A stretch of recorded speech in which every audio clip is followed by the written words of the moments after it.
ஆண்டவராகிய இயேசுவின் நாமத்திலே இந்த காணொலியை பார்த்து கொண்டிருக்கிற ஒவ்வொருவருக்கும் வாழ்த்துக்கள். இன்னைக்கு நான் உங்கள் மத்தியில் அகாப்பே லவ் என்கிற அந்த தலைப்பில் உங்களோட ஒரு சில காரியங்களை நான் ஷேர் பண்ணணும்னு ஆசைப்படுறேன். தேவனுடைய அன்பு ரொம்ப உன்னதமான அந்த அன்பை நம்ம புரிந்து கொள்ளும் பொழுது புரிந்து கொள்ள நம்ம வாழ்க்கையில் நமக்குள்ளே இருக்கிற எப்படிப்பட்ட பயமாக இருந்தாலும் வெளியே போயிடுங்க. அவ்வளோ உன்னதமான அன்பு. நம்ம ஒரு காரியத்தை நான் தெளிவாக புரிஞ்சுக்கொள்ளணும். நான் அடிக்கடிக்கு நான் சொல்கிற ஒரு விஷயம் என்னென்னா, நாம் ஆராதிக்கிற ஆண்டவர் நம்முடைய வாழ்க்கையில் எப்பொழுதும் அவர் நல்லவராகவே இருக்கிறார்.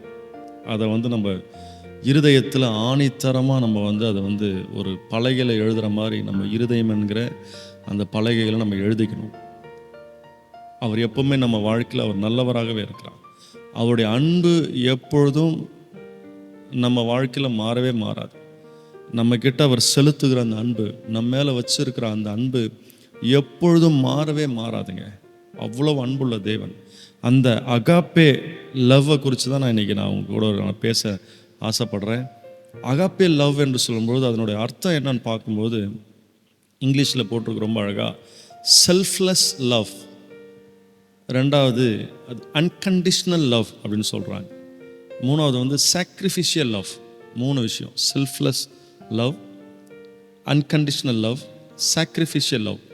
ஸோ செல்ஃப்லெஸ் லவ் என்று சொல்லும்போது ஒரு சுயத்தோடு தேடுகிற அன்பு கிடையாது. நம்ம இடத்துல நாம் எந்த இடத்துல இருக்கிறோமோ அதே நிலையில் நேசிக்கிற அன்பு அது செல்ஃப்லெஸ் லவ். அதாவது அதில் சுயமற்ற அன்புன்னு சொல்லலாம். Unconditional love. அன்கண்டிஷ்னல் சொல்லும்போது ஒரு கண்டிஷன், நிபந்தனையோடு நேசிக்கிற அன்பு கிடையாது. மூணாவது சாக்ரிஃபிஷியல் லவ். அந்த அன்பு என்ன செய்ததுன்னா அவருடைய ஜீவனையும் நமக்காக கொடுத்தது. தியாகம் பண்ணி நேசிக்கிற அன்புங்க. நாம் ஒருத்தர் நமக்கு ஏதாவது செஞ்சார்னா அவருக்கு நம்ம தியாகம் செய்யலாம். ஏதாவது நம்ம விட ஒரு பெரிய ஆள் நமக்கு ஏதோ ஒரு நன்மை செஞ்சாங்கன்னா அவங்களுக்காக நம்ம தியாகம் செய்கிறது உண்டு. ஆனால் நாம் நல்லவனே கிடையாது. நம்ம வாழ்க்கையில் நம்ம எந்த ஒரு அவர் நம்ம பார்க்கும்பொழுது எந்த ஒரு தகுதியுமே இல்லாத நம்மளை சாக்ரிஃபிஷியலாக ஒரு லவ்வை செலுத்தினார் பற்றியா. அதுதான் உன்னதமான ஒரு அன்பு. இதை இந்த உலகத்தில் நம்ம எங்கே தேடினாலும் இந்த அன்பை நம்ம பார்க்கவே முடியாது. நிறைய பேர் இந்த உலகத்தில் அன்பை தேடி அலைஞ்சி அன்பை செலுத்தி அதை என்ன ஆகுதுன்னா மாதிரி கடைசியில் ஒரு ஃப்ரஸ்ட்ரேஷனுக்குள்ளாக போயிடுறாங்க. அந்த அன்பு ஏமாற்றப்படும் போது இந்த உலகத்தில் என்னை நேசிக்கிறது யாருமே கிடையாது, இதுக்கப்புறம் நான் இந்த உலகத்தையும் நான் நம்ப முடியாது, யாரையும் நம்ப முடியல. அதுதாங்க நானும் சொல்கிறேன். இந்த உலகத்தில் நம்ம யாருமே அந்த உண்மையான அந்த அன்பை யாரிடத்துல நம்ம எதிர்பார்க்க முடியாது. ஆனால் ஒருத்தர்கிட்ட மட்டும் நம்ம எதிர்பார்க்க முடியும். அந்த ஆண்டவராக இயேசு கிறிஸ்து. அவர் என்றைக்குமே அவர் நம்ம மேலே வச்சிருக்கிற அந்த அன்பை என்றைக்குமே அது பிரேக்கப்பே ஆகாது. நல்லா புரிஞ்சுக்கோங்க. சில நேரத்தில் நமக்கு சில விஷயங்களை தப்பாக சொல்லி கொடுப்பாங்க. நீ இதை செஞ்சேன்னா ஆண்டவர் மேலே கோபமாக இருப்பார், நீ இதை மாதிரி இருந்தேன்னா ஆண்டவர் உன் மேலே அன்பாக இருக்க மாட்டார், உனக்கு எதையுமே செய்ய மாட்டார். இல்லை இல்லை இல்லை, இப்படிப்பட்ட அன்பு கிடையாது அவர்கிட்ட. நாம் எந்த நிலையில் இருந்தாலும் அவருடைய அன்பு என்றைக்குமே மாறவே மாறாது. மனுஷன் வேணால் மாறுவான், நம்முடைய மனநிலை மாறும், நம்முடைய சிந்தனை, ஆண்டவரை குறித்து சிந்திக்கிற சிந்தனை, நான் இப்படி இருக்கிறதுனால ஆண்டவர் என்னை அவருடைய அன்பை என்கிட்ட காட்ட மாட்டார், அவருடைய முகத்தை நம்மக்கிட்ட திருப்பிட்டுவார் அப்படின்னு சொல்லி நம்ம வேணால் நினைக்கலாமே தவிர, அவர் எப்பொழுதும் நேற்றும் இன்றும் என்றும் எப்போவுமே அவர் மாறாத அன்பை நம்ம மேலே அவர் செலுத்தி கொண்டே இருக்கிறார். அதை நம்ம தெளிவாக நம்ம ஆணித்தரமாக நம்ம புரிஞ்சுக்கணுங்க. அவர் இதை நீ செஞ்சாதான் நான் உனக்கு இதை செய்வேன், நீ இப்படி இருந்தால் தான் நான் உங்ககிட்ட நான் அன்பாக இருப்பேன்னு கிடையாது. அவர் எப்போவுமே அவர் அன்பில் மாறவே மாட்டார். என்றைக்குமே அவர் நம்ம ஆசீர்வதிக்கிறாரு. ஆனால் நாம் தான் அவருடைய அன்பை புரிஞ்சுக்காம, அவர் யாருன்றதை அறிந்து கொள்ளாமல் நாமளே ஒரு மிஸ் அண்டர்ஸ்டாண்டிங்குள்ளே போயிட்டு அவரை விட்டு நம்ம தூரம் போகிறோமே தவிர, அவர் எப்பொழுதும் அவருடைய அன்பு நம்ம மேலே நேசமாகவே இருக்கு. நம்ம தூரம் போனாலும் அந்த அன்பு நம்மளை தேடி கண்டுபிடிச்சிக்கிட்டே இருக்கும். கடைசி வரைக்கும் தேடி கண்டுபிடிச்சிக்கிட்டே இருக்கோங்க. ஆமாங்க. பேதுருடைய வாழ்க்கையில் அதை நம்ம தெளிவாக பார்க்க முடியும். பேதுரு வந்து பாருங்கள், ஆண்டவரோடு வந்து ஊழியம் பண்ணான். இயேசு கிறிஸ்து 3 வருஷம் ஊழியம் பண்ணார். ஃபுல்லாக கூட இருந்தார் பேதுரு. அவர் செய்கிற அற்புதத்தை பார்த்தாரு. ஏதாவது ஒரு கேள்வி கேட்டார்னா ஃபஸ்ட்டாக வந்து ஆன்சர் பண்ணுவார். 12 சீஷர்கள் இருக்கும்போது பேதுரு பாருங்கள், அவன் தான் முதலாக வந்து ஆன்சர் பண்ணுவார். ஆண்டவரே சொல்லியிருக்காங்க, உனக்கு மாம்சமும் ரத்தமும் இதை வெளிப்படுத்தலை, என் பிதா தான் உனக்கு வெளிப்படுத்தினார், பரலோகத்தில் இருக்கிற பிதா வெளிப்படுத்தினான். அப்படிப்பட்ட வெளிப்பாடெல்லாம் கிடச்ச அவன் ஒரு கட்டத்தில் வந்து ஆண்டவரை மறுதளித்து பின்வாங்கி போகிறான். எந்த இடத்துலனா எல்லாருக்கும் தெரிஞ்ச ஒரு கதை தான். சிலுவைக்கு போகிறதுக்கு முன்னாடி வந்து பிடிச்சி அவரை வந்து நொறுக்குவாங்க, அடிப்பாங்க. அப்போது அவர் இயேசுவோடு கூட இருந்த சீஷர்களையும் தேடுவாங்க. அப்போது வந்து பேதுரு வந்து ஒளிஞ்சு வேடிக்கை பார்த்துக்கிட்டு இருக்கும்போது ஒரு ஆள் பேதுருவை பார்த்துட்டு சொல்லுவார், இவனும் வந்து இந்த இயேசுவோடு கூட இருந்தவன் தானே அப்படின்னு சொல்லும்போது இவன் என்ன பண்ணுவான், அந்த ஜீசஸை வந்து மறுதளிப்பான். இல்லை அவர் யாருன்னு எனக்கு தெரியாது அப்படின்னு சொல்லுவான். அப்போவும் வந்து பேதுரு வந்து சொல்லும்போது இயேசு அவனை பார்த்துட்டே தான் இருப்பார். அதன் பிறகு 2வது முறை சொல்லும்போது தான் வந்து அதே மாதிரி தான் சொல்லுவான். இயேசுவை சபிக்கவும் ஆரம்பிச்சிருவான். அவருடைய அன்பு எவ்வளோ பெருசுன்னு தெரியும், அவர் எப்பேற்பட்டவர்னு தெரியும், அவர் யாருன்னு தெரிஞ்சிருந்தாலும் அவனுக்குன்னு ஒரு சூழ்நிலை வரும்பொழுது அவனுடைய சுயம் அங்கே வெளிப்படுது. இயேசு அங்கே அடிபட்டு உதப்பட்டு அவமானத்தோடு நிற்கிறாரு. இந்த இடத்துல வந்து அவன் பாருங்க, யாரோ ஒருத்தர் சொல்லும்போது இவர் கூட தானே இருந்தார்னு சொல்லும்போது அவன் வந்து இவர் யாருன்னே தெரியாதுன்னு சொல்லிட்டு சபிக்க ஆரம்பிச்சாரான்னு வேதம் சொல்லுது. அப்படி சபிச்சு ஆண்டவர் விட்டு விலகி போயிட்டான். அதுக்கப்புறம் என்ன ஆச்சுன்னா, இயேசுவை மரித்தார். மரித்து 3ஆம் நாள் உயிரோடு எழும்பினார். இவன் பாருங்க, அவன் மனசு குத்தப்பட்டு இதுக்கப்புறம் ஆண்டவர் என்னை நேசிக்க மாட்டார், இதுக்கப்புறம் ஆண்டவர் என் மேலே அவர் அன்பே இருக்காது, ஏன்னா அவ்வளோ நான் துரோகம் பண்ணிட்டேன் ஆண்டவருக்கு, நான் எவ்வளோ அவரை பற்றி தெரிஞ்சிருந்தாலும், அவரை பற்றி நான் அவரை ஊழியத்தை நான் புரிஞ்சிருந்தாலும், அவர் அற்புதத்தை பார்த்தேன், எல்லாமே பார்த்தாலும் அந்த இடத்துல அவன் வந்து ஆண்டவரை மறுதளிச்சதுனால அவனுக்குள்ள ஒரு தீர்மானம், இதுக்கப்புறம் நான் ஊழியத்துக்கே லாக்கி கிடையாது, இதுக்கப்புறம் நான் ஆண்டவர்கிட்ட போகிறதுக்கு தகுதியே கிடையாதுன்னு சொல்லிட்டு அவனே தீர்மானம் பண்ணி அவன் வந்து அவன் மனசுல இருந்து என்ன பண்ணுறான், ஆண்டவரை வந்து தள்ளி வச்சு அவன் மறுபடியும் அவன் வந்து என்ன பண்ணுறான், மீன் பிடிக்க போயிடுறான். பாருங்க, இப்படிப்பட்ட சூழ்நிலையில் தான் வந்து பேதுரு இருந்தான். ஆனால் பாருங்க, இந்த அன்பு அவனை விடவே இல்லை. இந்த அன்புக்கு பேதுரு துரோகம் பண்ணான். இந்த அன்பு இயேசு என்கிற அந்த அன்பை வந்து மறுதளிச்சான். இந்த இயேசு என்கிற அந்த அன்பை வந்து தூஷணமாக பேசினான். ஆனால் பாருங்க, இந்த இயேசு மறுபடியுமாக அந்த பேதுருவை தேடி போகிறார். நீங்கள் வீட்டில் நீங்கள் பைபிளை வச்சுருந்தா வாசித்து பாருங்கள். யோவான் 21வது அதிகாரத்தில் 15வது வசனத்திலிருந்து 16, 17 3 வசனத்தை வாசித்து பார்த்தீங்கன்னா, யோவான் 21, 15, 16, 17 சீஷர்கள்லாம் வந்து அதுக்கு முன்னாடி வசனத்தில் வந்து சீஷர்கள்லாம் வந்து பார்க்குறாரு, பேசுகிறாரு, அவங்க கூட உட்காந்து சாப்பிட்றாரு, எல்லாம் ரைட்டு. அதுக்கு பிறகு வந்து பர்சனலாக வந்து பேதுருவோட ஒரு என்கவுண்டர் நடக்குது. ஜீசஸ்க்கும் பேதுருக்கும் ஒரு கான்வர்சேஷன் போகுது. அப்போது இயேசு வந்து பாருங்கள், பேதுருக்கிட்ட போகிறாரு.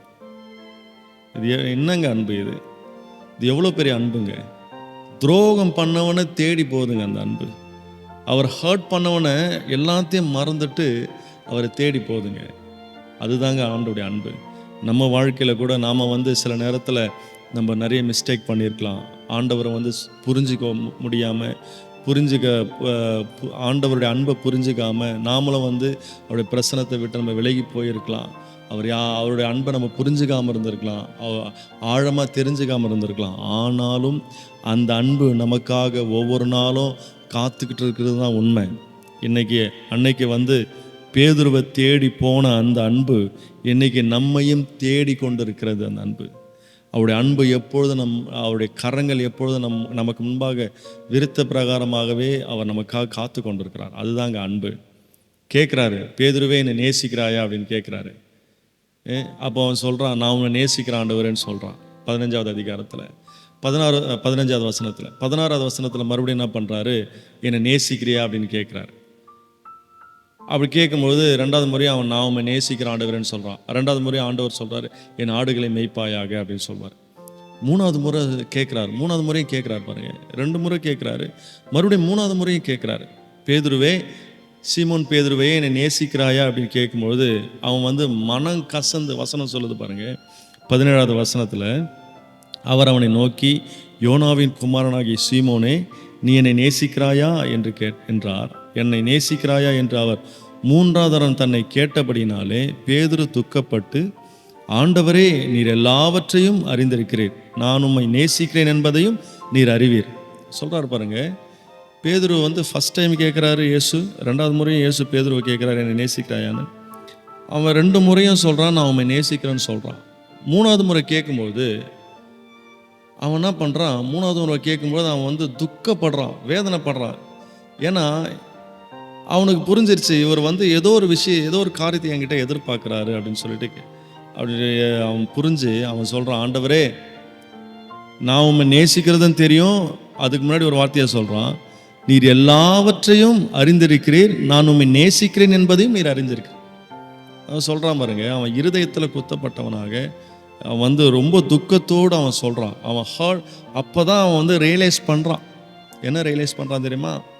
ஏன் ஆண்டவர் இந்த 3வது முறை கேட்குறாருன்னா, அவன் வந்து அவன் இருதயத்தில் அவன் உணர வேண்டும், அவனுடைய நிலைமை எந்த இடத்துல இருக்கிறது நம்ம உணரணுன்றதுக்காக தான் கேட்குறாரு 3வது முறை. நீர் எல்லாவற்றையும் நீர் அறிந்திருக்கிறீங்க, என்னை பற்றி உமக்கு தெரியும் ஆண்டவரே, நான் எவ்வளோ வீக்காக இருக்கிறேன்னு உமக்கு தெரியும். நான் இன்றைக்கி நேசிக்கிறேன்னு சொல்லுவேன், நாளைக்கு வந்து சோதனைகள் வரும்போது நான் வந்து மறுதளிச்சிருவேன். என்னை பற்றி உமக்கு தெரியும், ஆனாலும் நம்ம நேசிக்கிறேன் ஆண்டவரே என்று சொல்லி அவனுடைய வீக்னஸை அவருடைய ஆண்டவருக்கு முன்னாடி வைக்கிறான். அவர் சொன்ன உடனே ஆண்டவர் அவனை எதுவுமே சொல்லலை, மறுபடியும் அதையே சொல்கிறாரு, என் ஆடுகளை மெய்ப்பாயாக என்றார். இன்னைக்கு பாருங்க, அந்த அன்பு என்னைக்குமே நம்மக்கிட்ட வந்து குறையை கண்டுபிடிச்சி அந்த குறையை திரும்ப திரும்ப திரும்ப குத்தி காட்டுறது கிடையாது. அந்த அன்பு, இயேசுவின் அன்பு நம்மக்கிட்ட எப்போவுமே அவர்கிட்ட வந்து அந்த அன்புக்கிட்ட நம்ம முன்னாடி போகும்போது நம்முடைய இருதயத்தை திறந்த பிரகாரமாகவே போகணும். நம்ம இருதயத்தில் நம்ம எந்த நிலையில் இருக்கிறோமோ அந்த நிலையில் வந்து அப்படியே போய் நின்று, ஆண்டவரே இதுதான் நான், என்னை ஏற்றுக்கொள்ளும் என்று சொல்லும்போது அந்த அன்பு நம்ம அப்படியே ஏற்றுக்கொள்ளும். இப்போ மனுஷங்கிட்ட போகும்போது நம்ம 2 முறை தப்பு பண்ணுவோம், 3வது முறை வந்து நம்ம போகும்போது சில நேரத்தில் வந்து இந்த விஷயத்தை நான் ஓப்பனாக சொன்னால் என் ஃப்ரெண்டுக்கிட்டேயோ இல்லை எனக்கு க்ளோஸாக இருக்கிறவங்ககிட்டையோ என் ஃபேமிலிக்கிட்ட நான் ஓப்பனாக சொன்னால் அவங்க என்ன நினைப்பாங்க, என்னை குறித்து என்ன நினைப்பாங்க, நான் சொன்னால் அவங்க வந்து என்னை தப்பாக நினைப்பாங்க, என்னை கீழ்த்தரமாக. நிச்சயமாக வந்து இந்த உலகம் அப்படி தான். நம்ம குறித்து நம்ம ஓப்பனாக வந்து மக்கள்கிட்ட சொன்னோம்னா அவங்க வந்து நம்ம வந்து கணக்கு போட ஆரம்பிச்சோம், ஓ நீ இப்படியா, ஓ இவன் இந்த மாதிரி இருந்தானா, ஓ அந்த மாதிரி இருந்தானா, இவங்ககிட்ட இந்த விஷயம் இருக்கா, அப்படி தான் அந்த உலகம் நம்மளை பார்க்கும் பாருங்கள். ஆனால் இயேசு என்கிற அந்த அன்பு நம்ம எந்த இடத்துல இருக்கிறோமோ நம்ம வீக்னஸோட நம்ம இருதயத்தை ஓப்பன் ஹார்ட்டடோட நம்ம வந்து ஆண்டோடைய முன்னாடி நிற்கும்போது அந்த அன்பு நம்மக்கிட்ட வந்து எந்த ஒரு குறையும் பார்க்காம இருக்கிற அந்த ஸ்டேட்டஸ்லேயே நம்மளை வந்து அப்படியே ஏற்றுக்கிட்டு நம்மை வழி நடத்த அது போதுமானதாக. அது நேசிக்கிற ஒரு அன்பு, அதுதாங்க அகாப்பே அன்பு. இன்றைக்கி இந்த வார்த்தையை கேட்டுக்கொள்கிற யாராக இருந்தாலும் உங்களை நேசிக்க ஒருத்தர் இருக்கிறாரு, அவர்கிட்ட நீங்கள் திரும்புங்க, அவரை நீங்கள் நம்புங்க. நம்ம ஆண்டவர் வந்து நீங்கள் உலகம் பார்க்குற மாதிரி நம்ம ஆண்டவர் பார்க்குறதில்ல. அந்த அன்பு என்றைக்குமே நம்மளை வந்து தள்ளி வைக்காது. நிபந்தனையற்ற அன்பு, இதை வச்ச ஒரு கண்டிஷனோடு நேசிக்கிற அந்த அன்பு கிடையாது. இந்த அன்பு அகாப்பே அன்பு. இந்த அன்பு மேலே நீங்கள் வந்து ரொம்ப தேடுங்க. இந்த அன்பை நீங்கள் நம்புங்க. இவரை நம்பினா போதுங்க. இவர் வந்து நீ எந்த குறை உங்ககிட்ட இருந்தாலும் அந்த குறையோடு நீ போய் ஆண்டவர்கிட்ட போய் நெல்லு. அந்த குறையை சரி செய்வதற்காக தான் அந்த அன்பு காத்துக்கிட்டு இருக்குது. அதுதான் அன்கண்டிஷனல் லவ். அதுதான் வந்து உண்மையான அன்பு. அதான் வசனம், தேவன் தம்முடைய ஒரே பேரான குமாரனை விசுவாசிக்கிறவன் எவனோ அவன் கெட்டு போகாமல் நித்திய ஜீவனை அடையும்படிக்கு இவ்வளவாய் உலகத்தில் அன்பு கூர்ந்தார். யோவான் 3:16 போட்டிருக்கு. For God so loved the world that he gave his only begotten son அப்படி சொல்லி அழகாக போட்டிருக்கு. ஸோ ஒரு விஷயத்தை இதில் நீங்கள் புரிஞ்சுக்கணும். அவர் இந்த உலகத்தில் வந்ததுனால நம்ம மேலே அன்பு கூறல, அவர் அன்பு கூர்ந்ததுனால தான் இந்த உலகத்துக்கே வந்தார். இந்த உலகத்துக்கு வந்து நம்ம மரிச்சார் நமக்காக. மறுபடியும் சொல்கிறேன் கேளுங்க. அவர் இந்த உலகத்தில் வந்ததுனால வேற வழி இல்லாமல் அவர் நம்ம மேலே அன்பு வைக்கல. பிதா அனுப்பிட்டாரேன்னு அன்பு வைக்கல. அவர் நம்ம மேலே வந்து அன்பு வச்சதுனால தான் இந்த உலகத்தில் வந்து நம்மை காப்பாற்றும்படியாக, நம்ம வழி நடத்தும்படியாக, ஏற்கனவே நம்ம மேலே வச்சிருக்கிற அந்த அன்பு தான் இந்த உலகத்துக்கு அவரை கொண்டு வந்தது. அப்பேற்பட்ட அன்புங்க. அது வந்து அந்த அன்பை புரிஞ்சுக்கொள்ள உங்கள் வாழ்க்கையில் ஆசீர்வாதம், நன்மைகள் உண்டாகும். அந்த அன்பு ஒரு நாள் நம்மளை கைவிடாது. அந்த அன்பு நம்மளை பாதுகாத்து காப்பாற்றி நம்ம கரை சேர்க்கிற அன்பு. நம்ம வாழ்க்கையில் எதுவாக இருந்தாலும் அதை சரி செய்து நம்ம இருக்கிற நிலையிலே ஏற்றுக்கொண்டு நம்மளை வாழ வைக்கிற அந்த அன்பை நீங்கள் நம்புங்க. அந்த அன்பை நம்மை காப்பாற்றும், வழிநடத்தும், வாழ வைக்கும். கர்த்தர் உங்களை ஆசீர்வதிப்பாராக. God bless you. Amen. Amen.